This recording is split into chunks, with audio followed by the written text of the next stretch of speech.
ఇంకో ఇప్పుడు మళ్ళా సేమ్ జగన్ అధికారంలో ఉన్నప్పుడు తెలుగుదేశం పార్టీకి సంబంధించినటువంటి ఎమ్మెల్యేలో ఎమ్మెల్సీలో జగన్ పార్టీలో చేరితే ఆ రోజు ఇష్టానురీతిగా మాట్లాడింది కదా తెలుగుదేశం పార్టీ.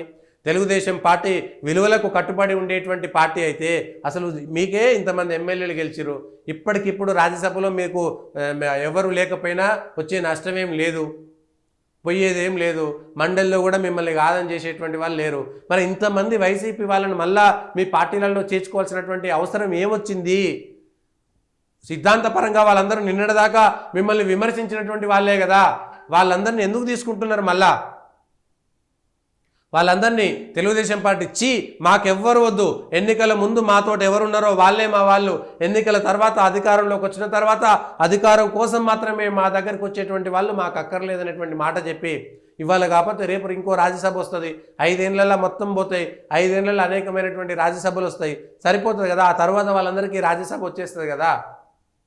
ఎందుకు ఇప్పుడు అంత అర్జెంట్ ఏమొచ్చింది? మళ్ళా చెప్పేటివేమో విలువలా, చేసేదేమో ఇదా పనులు. ఎందుకు ఇంత అర్జెంటుగా వాళ్ళందరినీ రాజీనామా చేసి తీసుకోవాల్సినటువంటి అవసరం ఏమొచ్చింది? ఈ విషయాలపైన కూడా స్పష్టత ఇవ్వాల్సినటువంటి అవసరం కూడా ఉంది. లేకపోతే అంతకంటే వేరే మార్గమే ఉంటుంది.